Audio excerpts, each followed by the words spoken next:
Now, let me give you 3 steps to personal development. Let's get down to the nitty-gritty. What does it take to really make the changes starting tomorrow? It takes more than philosophical pronouncement. I know that. After you have leaped about, there are some things you've got to do, or it isn't going to change. See, you can get all excited about lifting 200 pounds till you get to the gym. And then you need a new excitement. And the new excitement is called discipline. Major step to human progress. Discipline. If there's one thing to get excited over, that's it. Get excited over your ability to make yourself do the necessary things. What could you make yourself do starting tomorrow that would change it all? No! Tell!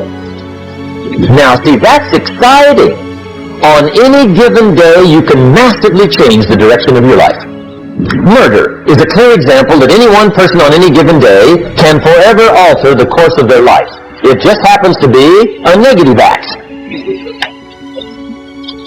But just as sure as you can commit a negative act, you can also commit a positive act and forever alter your life.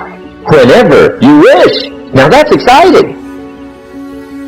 And whatever that act might be that changes your life, the guy finally takes a shotgun to his car and blows out every window, destroys every tire, puts 100 rounds in this shabby old thing. And he says, I have driven this embarrassing thing for the last time.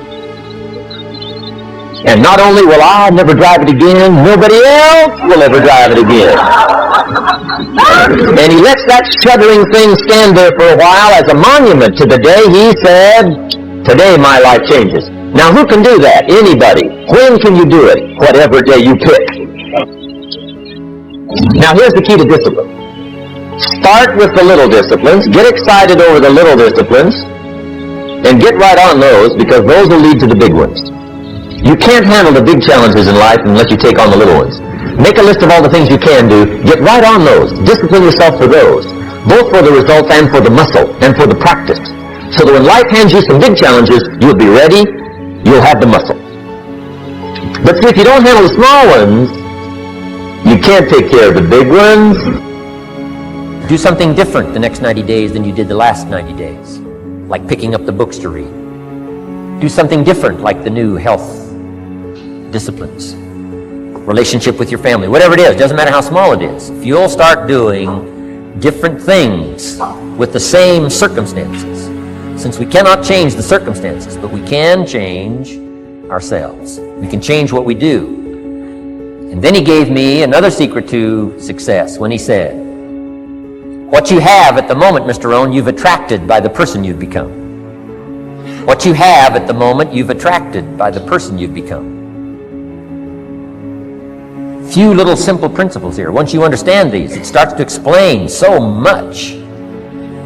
Sometimes it's a little tough to take, blaming yourself instead of the marketplace. Taking responsibility instead of putting it off on someone else. That transition sometimes is a challenging mission. And this one was a little tough for me. He said, Mr. Rohn, you've got pennies in your pocket, you've got nothing in the bank, the creditors are calling, you're behind on your promises. And he says, here's how that occurs. You've attracted, up until now, you've attracted the things to you because of the person you've become. Now I said, well, how can I change all that? He said, very simple. If you will change, everything will change for you. You don't have to change what's outside. All you've got to change is what's inside. To have more, you simply have to become more. And then he said, don't wish it was easier, wish you were better. Don't wish for less problems, wish for more skills. Start working on yourself, making these personal changes. And he said, it'll all change for you. Shoaff said, here's the secret, Mr. Rohn. Learn to work harder on yourself than you do on your job. Once I got that, it turned my life around. Learn to work harder on yourself than you do on your job.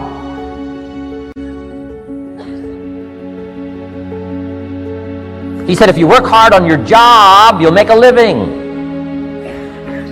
If you work hard on yourself, you can make a fortune.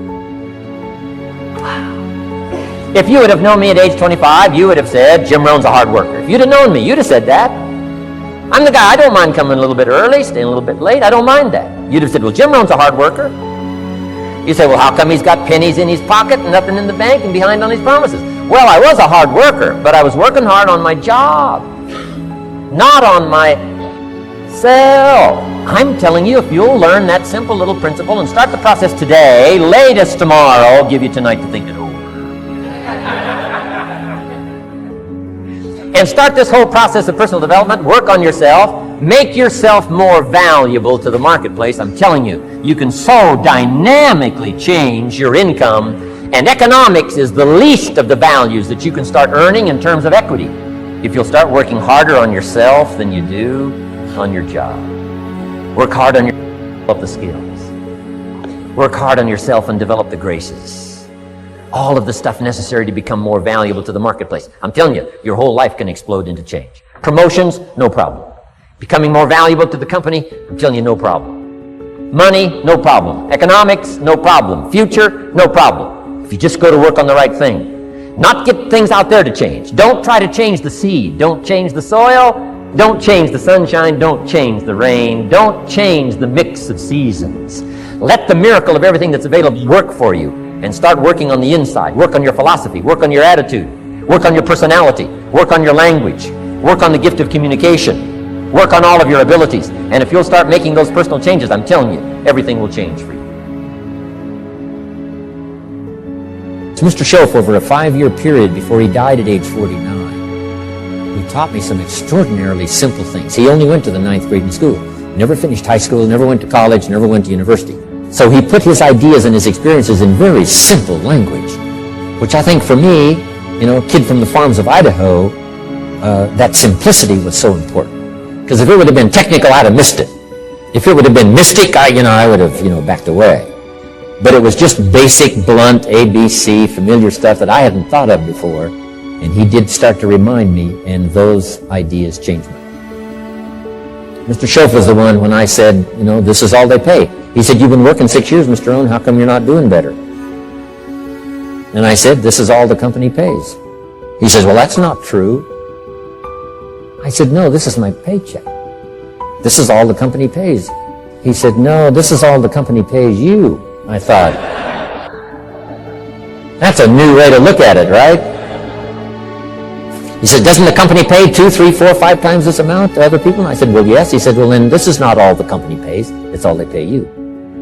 And if you qualified, wouldn't your income grow 2, 3, 4, 5 times? I said, I suppose. So he said, we don't have to work on the company. We have to work on you. See, that was the beginning of what he called the phrase personal development. I told him things cost too much. He said, no, you can't afford them. I thought, well, that's a new concept. I hadn't thought about that. We put some of the valuable things on the high shelf, so you can't get to them until you qualify. If you want the things on the higher shelf, you got to stand on the books you read. Every book you read, you get to stand a little higher so you can get the things on the higher shelf. See, I learned those concepts. It was so incredible. And here was the most important one. Success is something you attract by the person you become. See, that phrase changed my life. Success is something you attract by the person you become. Success is not something you pursue. It's like chasing a butterfly. You can't quite catch it. Success is something you attract by becoming an attractive person.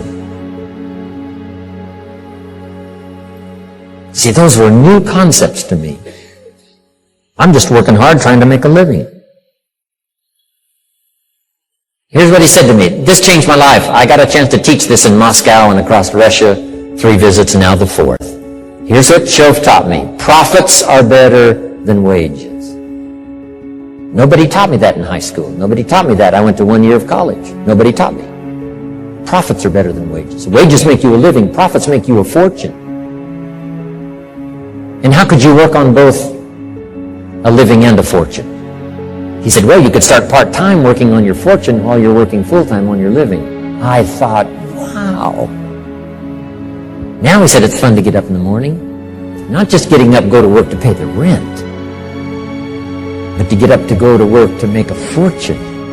First, to make a living for my family. Second, to make a fortune. And he taught me how to make both a living and a fortune. Guess what I did? I learned how to make both a living and a fortune. And I found out anybody could do it once they get the information. And at age 25, I started receiving this extraordinary information. Here's what he said: your income is directly related to your philosophy, not to the economy. I thought, no one ever told me that.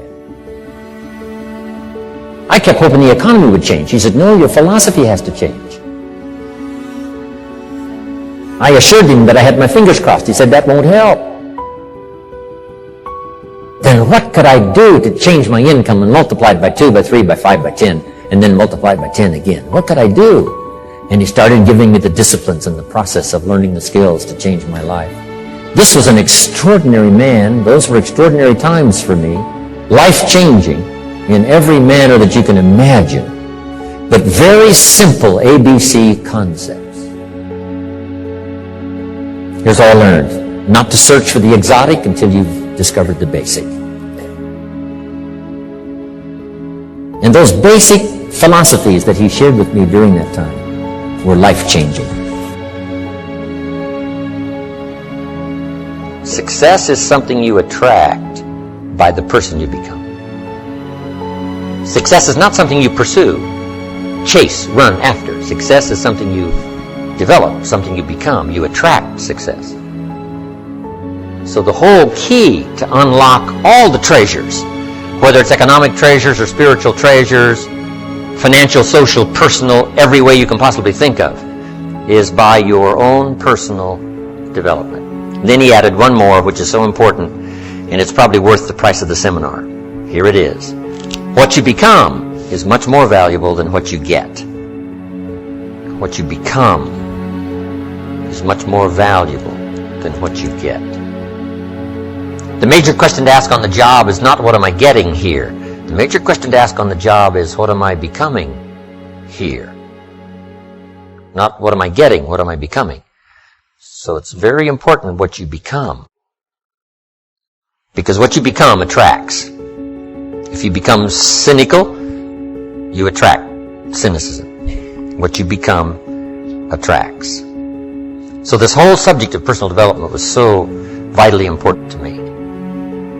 It changed my life. I was a millionaire by age 31. And that was just the economic part of it. It took me 6 years from age 25 to age 31. It was unbelievable. Remember, be a student, not a follower. And here's what you must always do. Design your own personal life. I'm very happy for people to take notes at my seminar, but I'm also just as happy if somebody says, hey, this is not for me, tear up all these notes and throw them away. That's just as valid for me. Right? Remember, be no one's disciple. Chart your own course. Make what you do the product of your own conclusion. What I'm saying here is be your own person. You don't have to be a model of someone else. You don't have to do it like anybody else. Right? Do it like yourself. Buy what you want to buy. Listen to what you want to listen to. Make changes if you want to make changes, and don't make changes. Right? It's your life, I'm telling you. And don't let anybody persuade you any different. Success is not a stereotype. Success is not a Ferrari. Success is not an automobile. It's not a house. It's not a place. It's not money in the bank. It's not $1 million. That's not success. Success is the continual unfolding of the design of your own life and pulling it off. That's what success is. The continual unfolding of the design of your own personal life and pulling it off in whatever degree you wish. That is success. Successful in doing whatever you want to do that makes sense to you, for you, your family, your responsibilities. Or take on responsibilities or refuse responsibilities. That's strictly all up to you. We've been given the power of choice. Every life form except human beings operates by instinct in the genetic code. Now, why not human beings? Because, here it is, we've been given the dignity of choice. We're not like a robot. We're not stuck like a tree, using up all the nourishment, nothing left, now you died because you can't change location. Not true. Humans can go north, south, east, west. Humans can change, do anything they want to do. We've been given the dignity. But here's what's interesting about all life form except humans. Every life form except humans strives to the max of its potential. How tall will a tree grow? As tall as it possibly can. You never heard of a tree growing half as high as it could. No. No, that is impossible. A tree grows as high as it can, drives down every root it can, produces every leaf it can, extends itself as far as it possibly can. Every life form extends to the max, except human beings. Now, why not human beings? Because we're not robots. We've been given the dignity of choice. And here's a couple of alternatives on the dignity of choice. To be part of or all of. You have the potential to be. And you got the choice. Do a little to make yourself comfortable and forget the rest, or do it all. And there's nobody here to dictate you got to do it all. That's nonsense. You got to be rich because we live in a rich country. That's nonsense. You don't have to be rich. You don't have to do it all. You can do a little, do some more. Take advice, but don't take orders. Take information, take training, take teaching, but don't take orders from no one that tells you how you need to live and what you need to own and what you need to do. Somebody says, well, you need to be successful. That's a personal choice, being successful. What we teach is the possibilities, and everybody chooses. Take a little, take a lot, do some, do nothing. Abraham Lincoln said, since I would be no one's slave, I will be no one's master. Excellent philosophy. If a guy says, hey, I'm soon cashing it in, I'm heading for the mountains, I'm going to live in a little cabin, live off the land, and feed the squirrels. If he goes and does that, guess what? He's a smashing success. Why? He's doing what he designed to do and went and did it and pulled it off. You can't say, no, that's not successful. That is the epitome of success, is giving a design to your life and go pull it off, making progress in that direction that satisfies you. If it doesn't satisfy you, make alternatives and you change. And if you get some better ideas, sure, you may follow someone's suggestion and ideas, but not orders. Design your own life like you want it that will fit. Now, if you take on some responsibilities, now you got to consider those. Yes, you can ignore your responsibilities, but you won't feel good about that. Guess what the old prophet said? Some things that taste good now in the mouth turns bitter later in the belly. So you don't want to sacrifice. We all must suffer one of two pains. Regardless of your choice of lifestyle and what you want to do, we must all suffer one of two pains. The pain of discipline or the pain of regret. And what we suggest to everybody is to consider the disciplines, because disciplines weigh ounces, regrets weigh tons. You don't want to substitute a discipline for a regret. In our opinion, that would be a poor choice. Now, you can do it, but some things are poor trade-offs. The old prophet said, what if you gained the whole world, but it cost you your soul? Would that be worth it? And with a bit of intelligence, we say, no, that doesn't seem worth it. Even if you got the whole world, if you traded your soul, that experience would be so bitter and so awful and so devastating, it wouldn't be worth it.